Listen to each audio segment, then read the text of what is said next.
My Master of Divinity degree, a common title for a graduate degree given to clergy, is from Meadville Lombard Theological School in Chicago, a Unitarian Universalist seminary, which actually began in Meadville, Pennsylvania. A little bit of a drive from here, but also in the state. Hidden in that degree is that at the time I received it, half of my coursework was at the University of Chicago Divinity School. The University of Chicago is an intense place. At other major universities, it's said that grade inflation was real, meaning that most students routinely received high marks. That was not true for the University of Chicago at the time. I had a couple of classmates who failed courses there. Graduate students used to say that at the University of Chicago, if you made a B in class, you taught your professor what he or she already knew.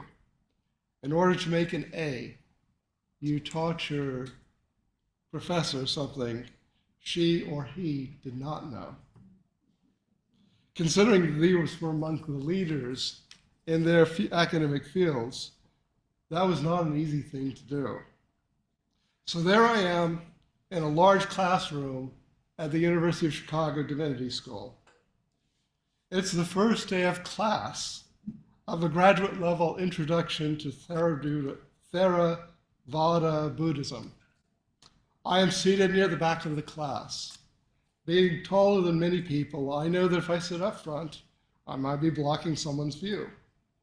Waiting for the class to begin, I looked up as someone entering the classroom caught my attention as he sat down on the front row. He was an Asian man with shaven head, adorned with flowing saffron robes. He was a Buddhist monk. Did I mention that this was an introductory course on Theravada Buddhism? A sense of rising panic ensued in my heart. However, that was the one and only class in that course that the monk attended, and I was grateful for it. I did not want to compete with my knowledge of Buddhism with somebody who obviously had taken vows. My knowledge of Buddhism derives mostly from that course and from Buddhists I have known, including a seminary housemate who was a teacher in the Risho Koshakai, the Japanese Buddhist movement, a new movement in Japan that is associated with Unitarian Universalism. I bet you didn't know we had these connections with religions all over the world. Today is Bodhi Day in some Mahayana Buddhist traditions. Bodhi Day commemorates the moment when Siddhartha Gautama meditated under a fig tree and gained enlightenment. He became a Bodhi, a Buddha, the Buddha we know. Individuals may choose to commemorate the event through additional meditation, study of the beliefs, chanting a Buddhist text, or performing kind acts towards other beings. Some Buddhists celebrate with a traditional meal of tea, cake, and readings.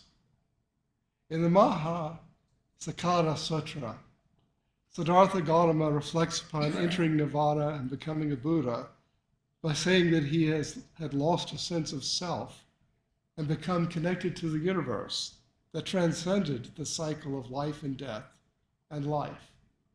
He says, "My heart, thus knowing, thus seeing, was released from the fermentation of sensuality, released from the fermentation of becoming, released from the fermentation of ignorance. With the release, there was the knowledge. Released, I discerned that birth is ended, the holy life fulfilled, the task done. There's nothing further for this world." Buddhists believe that all beings will eventually become Buddhas through samsara, the cycle of life, death, and life again. Constant living, death, and rebirth. Samsara is a concept that originated in Hinduism and is shared with differing interpretations by Jains, Sikhs, and Buddhists. Buddhism holds that samsara, reincarnation, is a negative cycle of living, suffering, death, and rebirth that can only be ended when one gains enlightenment. Buddha nature and one is unattached to human drives, but also simultaneously connected with the universe. Some Buddhists believe that there were Buddhas before Siddhartha Gautama, but that he was the one who decided to share the path forward to attain the Buddha nature, reaching nirvana, becoming enlightened. For those caught in the cycle of samsara, birth, death, birth, much is determined by the principle of karma. And this service should have been really mentioned as preparing for samsara, not karma. But karma, the principle of karma, is individuals' intents and actions cause their future and have the effect their future.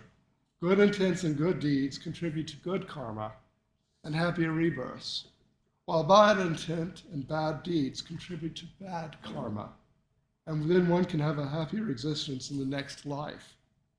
If one has bad intentions, then one might have a worse existence. Karma, though, is not the result of divine intervention. It is a natural way the universe works. For those of us who have a Western perspective, a mystical, unproven concept that does not have more than anecdotal evidence and does not involve a deity might be confusing. For many who follow Asian religions, though, this belief is foundational to the degree that it does not require proof. It's just an assumption that is in the culture, that is in stories, that is in everything that people live in, and it's how they see life. So karma is a measure of good or bad intentions and good or bad deeds that determines one's future existence. I suspect that many people in this country who practice Buddhist meditation and reflect on Buddhist writings and wisdom do not do so because they are engaged with improving their karma for the next existence. I doubt that the majority are concerned greatly with their next existence after their death. I might be wrong about that, but I have not heard American Buddhists give weight to karma for samsara the way that Asian Buddhists I have known did. And unlike some American Buddhists, Asian Buddhists believe that karma only affects one's future existence, not one's present life. The other side to karma is that if your life entails suffering, it might be the flip side of your previous life, where your existence was taken with bad intentions and bad actions. This is, to me, a troubling thought. What if you earned your suffering, but not in this lifetime? What if you are getting bad things, not because of who you are now, but who you were once before? In the old television series Babylon 5, a character named Justin muses on suffering. He says, "You know, I used to think it was awful that life was so unfair. Then I thought, wouldn't it be much worse if life were fair and all the terrible things that happen to us come because we actually deserved them? So now I take great comfort in the general hostility and unfairness of the universe." It does not, he means that it does not reflect on his behavior in any life present or past. This is not directly a reflection of karma, but it does tell us that with karma, one might be suffering because of the bad actions in another existence. And I often wonder if you believe that karma is a reality. Do you have compassion for those who are suffering greatly? After all, they did something really bad in a previous lifetime. There is, though, strangely, some comfort in the Western view that life is more random and less the cause of existential design. For most of the world's approximately 535 million Buddhists, karma is the reality of our existence. Our lives might be the result of decisions made by persons in other existences who never heard about Buddhism or karma. However, we know about karma. Personally, I would rather not believe in karma, but I do know that Buddhism has beliefs and practices that grow out of the belief in karma. A Buddhist is supposed to meditate regularly to lessen the sense of self. Lessening the sense of self enables one to let go of attachments, so that one is not motivated by ego and worldly things. Most Buddhist traditions acknowledge that not everyone is ready for nirvana, but that everyone can benefit from meditation, if not in this existence, then the next. What if the Buddhists are right, though?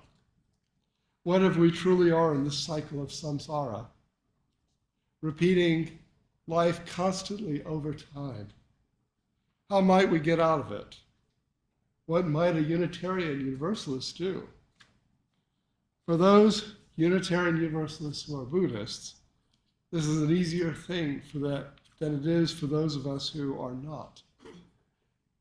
Unitarian Universalist Buddhist groups like the Sangha in our congregation gather to meditate together, share Buddhist writings, talk about Buddhist ideas, and perhaps sometimes to chant. They support one another spiritually. Certainly that is one way to move toward better karma. That is not the practice that works for all of us, though. Meditation is much more difficult for some of us than it is for others. It does not come naturally for me. I have tried and it just doesn't work. A Buddhist master, not monster, would probably say that I am overcome by the monkey mind. That means that one is taken by a state of restlessness, capriciousness, and lack of control in one's thoughts. For a Buddhist, being able to control one's thoughts is important. Buddhism emphasizes a degree of mental order that can be the result of spiritual practices like meditation. So I know that I am overtaken by the monkey mind. One day I was attending a UU Ministers Association meeting in Devon, Pennsylvania. And there were different breakout groups after our main service and lunch. None of them looked appealing particularly to me at that time, but I felt like I should do something. And there was a Buddhist group. And it was led by your former minister, Don Garrett. So we went into this room. I thought that having never been in a group practicing Buddhist meditation, that this would be a great time to start. I had tried CDs that would lead you into meditation, but those didn't seem to work. Maybe there would be some part of this that would be helpful to me. Well, Don and the other ministers sat down, some in the position. A chime was sounded, and everybody meditated, except me. I had no idea what I was supposed to do at that point. So I knew after 10 minutes that the monkey mind had taken over, and I was not going to be meditating in the group. However, if I got up, I might disturb people who were clearly meditating. So I spent the next 15 minutes seated there, my mind wandering and wishing that I had gone to the other groups. For some of us, this is the sign of where we are. And I understand the story about the monkey mind that I told a little better than most people might. However, meditation does not work for all of us. We find spiritual focus may be coming from contemplation, prayer, being present, experiencing the natural world, observing the cycles of the seasons, singing hymns and other sacred music, working with our hands, creating art, dancing, physical activity, being with others in an intentional way, and making love. Spirituality can be personal, with some feeling the call of something greater than themselves on long car rides alone, or in the cleaning of a space, or in the intentional banging of a hammer for a good purpose. These are just some of the many ways that Unitarian Universalists find spirituality. On this Bodhi Day, we might think, however, of karma, taking seriously the Buddhist belief that our future self will be rewarded by the universe for our good intentions and actions. On Bodhi Day, one might study the teachings of the Buddha. One might also chant the sutras, the sacred texts, if the one knows them well enough in their Asian languages. For most Unitarian Universalists, though, the practice of thinking ways to be kind to other beings seems like something that is possible on Bodhi Day.